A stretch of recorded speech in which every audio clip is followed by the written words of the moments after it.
और अगर तुम्हें ये भ्रम हो कि एकांत में आसन लगाकर ध्यान लगाने से भगवान की प्राप्ति हो जाती, तो बगुला बहुत एकांत में जल में खड़ा होकर एक टांग केवल ध्यान लगाता है, लेकिन मछली का, भगवान का नहीं, तो उसका उद्धार हो गया क्या? ये तुकाराम जी की बात है। अगर तुम्हें ऐसा भ्रम हो गया हो कि कोई एकांत गुफा हो, घुस जाऊं बस वहां भगवत प्राप्ति हो जाएगी, तो चूहा और सांप रात दिन बिल में रहते हैं, इनको भगवान की प्राप्ति हो गई क्या? तुकाराम जी से जब प्रश्न किया गया कि क्या गृहस्थाश्रम में भगवान की प्राप्ति ऐसे हो जाएगी जो विरक्तों की हो जाएगी, बहुत ध्यान से सुनिए, सिद्ध संत है, वो कह रहे हैं कि पागल मत बनो, भगवान की प्राप्ति भगवान के भजन करने से होती, वो गृहस्थी में भी हो जाएगी। अगर तुमको लगता है कि वन में रहने से भगवान मिल जाते हैं, तो हिरन को मिल जाते, खरगोश को मिल जाते, बाघ को मिल जाते, सब ब्रह्म प्राप्त हो जाते। अगर तुमको लगता है कि एकांत में ध्यान लगाने से मिल जाते, तो बगुला जल में खड़ा होकर एक टांग केवल ध्यान लगाता है, लेकिन मछली आई गट्ट से खाया फिर शांत खड़ा है, बगुला को नहीं मिला। फिर कहते हैं कि एकांत गुफा में घुसने से भगवान मिल जाते, तो चूहा और सांप बिलई में रहते हैं रात दिन, उनको भगवान मिल जाते। तो इसलिए हम तुमसे कह रहे हैं कि ये ची चपड़ की बातें छोड़ो। तुकाराम जी कह रहे हैं घर में विट्ठल का मंदिर बना, घर को ही विट्ठल का मंदिर बनाओ, ठाकुर विराजमान करो, आप सेवक हो जाओ, बढ़िया भोग लगा के पाओ, नाम कीर्तन करो, कथा वार्ता करो, अपने कर्म को भगवान को अर्पित कर दो, भगवान की प्राप्ति हो जाएगी। बहुत सहज है गृहस्थ में भगवत प्राप्ति करना।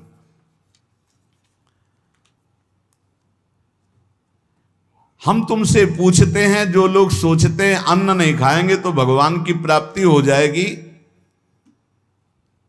तो कितने ऐसे जीव हैं हमारी प्रकृति में? तुकाराम जी कह रहे हैं ये बड़े महापुरुष हैं, किसी के कहो सांप खाता अन्न, करे क्या धान बक भी, कपट भरा भीतर भरा उदर मल से, करे चूहा भी एकांत गदहा भी भभूत रमावे, तुका जल नक्रालय काग ही नहाय कहो। तो क्या अन्न न खाने से भगवान मिल जाएंगे? अगर हां, तो बहुत से पक्षी ऐसे हैं जो केवल फलाहार रहते हैं, बहुत से ऐसे हैं जो घास चर के रहते हैं, ना वो अन्न खाते हैं ना कुछ और, कुछ है फलाहार, कुछ है तृण चरते हैं, कुछ है पानी पी के केवल रहते हैं। भैया केवल पानी से इन सबको भगवत साक्षात्कार हो जाता है क्या? केवल पानी से रह रहे तो भगवत साक्षात्कार हो जाएगा, केवल फलाहार रहे तो उनको भगवत साक्षात्कार हो जाएगा। तुकाराम जी कहते हैं कितने हैं वायु भक्षण करते, केवल वायु पी करके जीते हैं,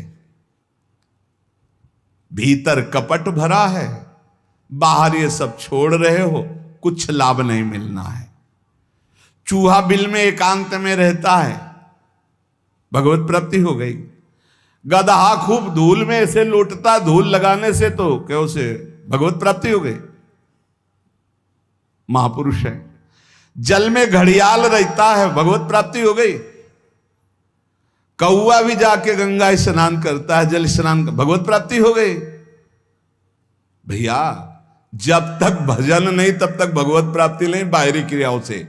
तुकाराम जी कह रहे हैं तुम्हारे हृदय में बुराई भरी हुई है और बाहर से साधु का भेष बनाए हो, तो तुम्हें भगवत प्राप्ति हो जाएगी। अरे चाहे वायु भक्षण करो, चाहे तुम ध्यान का नाटक करो, चाहे एकांतवास करो, चाहे भस्म लेपन करो, चाहे जल में खड़े हो जाओ, चाहे जितना अनुष्ठान करो, जब तक भजन नहीं करोगे भगवान का, तुम्हारी बुद्धि निर्मल होने वाली नहीं, बाहरी क्रियाओं से कोई लाभ नहीं। तुकाराम जी कह रहे हैं भक्ति मुक्ति दिलाने वाली है समस्त भव बंधनों से। रात दिन अपने प्रभु का नाम जप कर रहे, चिंतन कर रहे। एक गृहस्थ आए थे, बहुत अच्छी स्थिति, नेत्रों में नेत्र मिला के जब बात किया तो बड़ा संतोष। जब जाने लगे तो कहा 1 मिनट रुको, इसे मुख पे बड़ाई नहीं करनी चाहिए, पर आप सावधान रहना, बहुत अच्छी स्थिति, संभाल के निकल जाओ। बस उन नेत्रों से ऐसे किया, चुपचाप गंभीर मुद्रा, प्रश्न बहुत जोर का, और स्मरण में बिल्कुल तन्मयता, एक एक चेष्टा उनकी बता रही थी। बहुत बढ़िया बाजी मार ले जाओगे, कोई तुम्हें प्रणाम नहीं करेगा, कोई दान पुण्य नहीं, कोई नमस्कार नहीं, बहुत जल्दी निकल। विरक्त भाव में रात दिन भगवान के भजन में व्यतीत करो, तभी बात बनेगी। केवल इन सब बाहरी बातों का देखो इसीलिए खंडन किया तुकाराम जी ने। जो विरक्त अपनी देह को घृणित समझकर त्याग देता है, देह के राग का, बलमूत्र का भान क्या इसमें, वो महासुख को प्राप्त होता है। इससे ज्यादा प्यार करने की जरूरत नहीं है। जो इस देह से ज्यादा प्यार करते हैं वो सीधे नरक का रास्ता तय कर लेते हैं। बहुत संभल के चलने की जरूरत है। इस देह के राग को मिटाने के लिए ही तो भगवत मार्ग में चले, चाहे गृहस्थ हो चाहे विरक्त। तुम अपना स्वभाव बनाओ आत्म कल्याण के लिए। शरीर को ज्यादा सुख दोगे, ज्यादा सुख भोगोगे तो नरक का रास्ता पुष्ट कर देगा।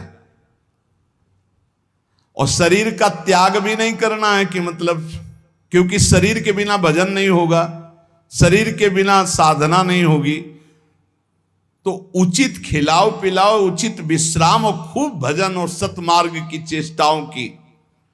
इसको इतना भजन कराओ कि इसका भाव ही नष्ट हो जाए कि मैं शरीर हूं।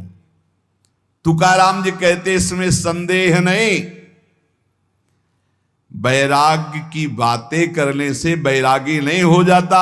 जब सुंदर सुंदर भोग, सुंदर सुंदर रूपवान भोग शरीर के सामने उपस्थित और भोगने की इच्छा ना हो, उसका नाम वैराग्य है। बातें करने वाले वैराग्य की तो करते रहते हो, जब सामने प्रश्न आता है तो उत्तर नहीं दे पाते, अर्थात भोग आता है तो उन्हीं में लिप्त हो जाते, उन्हें वैरागी नहीं कहते। इसीलिए हम कह रहे हैं कि अपने मुख से नाम नाम नाम, निरंतर नाम जप करो। यदि मुख नहीं नाम जप रहा तो ये